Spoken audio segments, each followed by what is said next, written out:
Olá, meus irmãos, graça e paz seja convosco. O título da lição de domingo é Aprisionamento pelo Orgulho. O orgulho é um sentimento e uma parte da vida do ser humano que ela pode ser tanto perniciosa quanto algo que seja benéfico.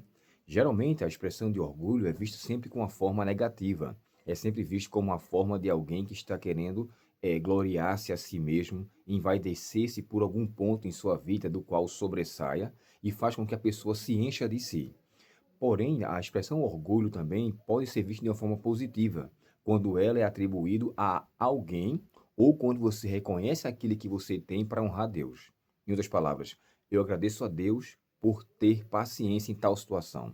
De certa forma, isso é um orgulho, mas você remete a Deus que lhe concedeu paciência, uma vez que a paciência faz parte da característica do fruto do Espírito Santo. Um outro ponto positivo é quando você se orgulha pelo filho que você tem, você se orgulha pela irmã que você tem, pela mãe que você tem. Aí você faz com que aquele orgulho seja remetido àquela pessoa, reconhecendo que a pessoa tem algo em seu caráter que é benéfico, que é positivo. Agora, quando a pessoa, na verdade, se enche por algo que a pessoa faz, ou que a pessoa é, alcança, e isso faz com que a pessoa se encha de si mesmo, aí uma tradução para essa expressão significa é, eu botei aqui uma parte, deixa me ver como foi que eu coloquei. É uma exaltação a si mesmo, sendo que de forma exagerada. Um exemplo claro disso é o rei da Babilônia, Nabucodonosor. A gente nota ali uma arrogância, uma soberba da parte dele. Olha a Babilônia que eu construí, a Babilônia que eu edifiquei. E a gente conhece a história de como foi a situação na vida de Nabucodonosor depois.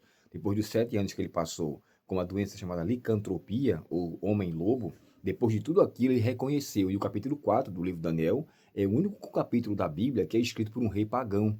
E Daniel achou por bem colocar em seu livro aquele testemunho. Porém, esse mesmo episódio, ou seja, esse mesmo censo, aconteceu com Lúcifer no céu.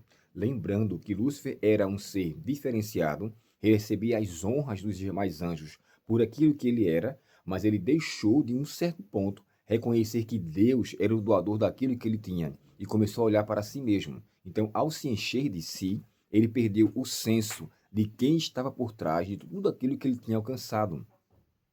A gente, irmãos, entende que o termo de arrogância, soberba, prepotência e orgulhar-se é algo que tem que ser muito bem avaliado e muito bem percebido pelo servo de Deus.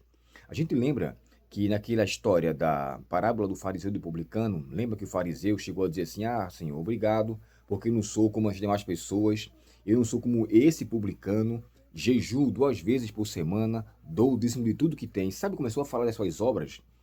Inclusive, a própria lição em inglês, a capa dela ou a imagem dela nessa semana é o publicano e o fariseu. E Deus fala, né? Jesus chega a dizer que o fariseu desceu de lá em uma situação desfavorável.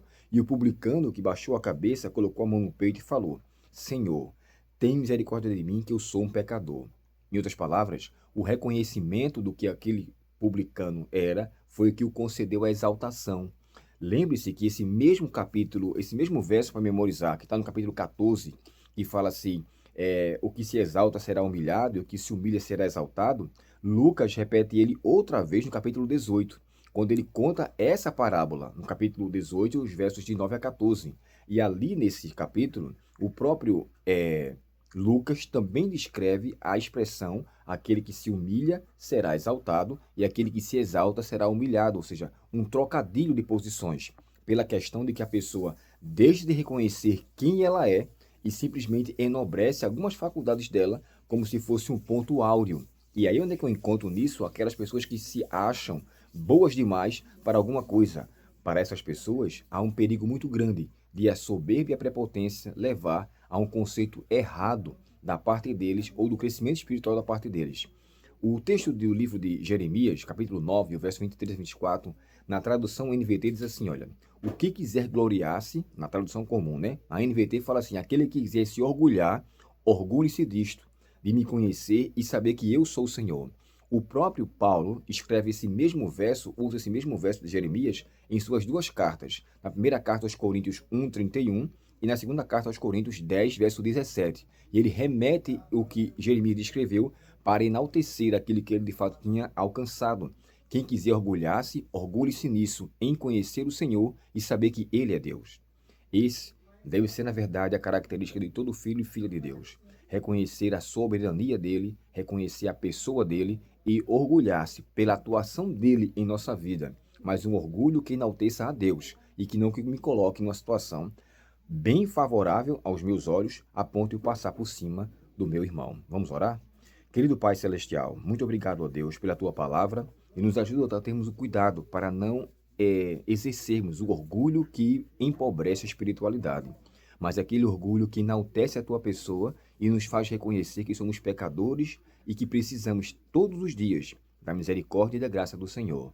Dá-nos, ó Pai, o Teu Espírito Santo para termos essa consciência, em nome de Jesus. Amém. Deus te abençoe, uma boa semana e até o próximo estudo, se Deus quiser. Até logo.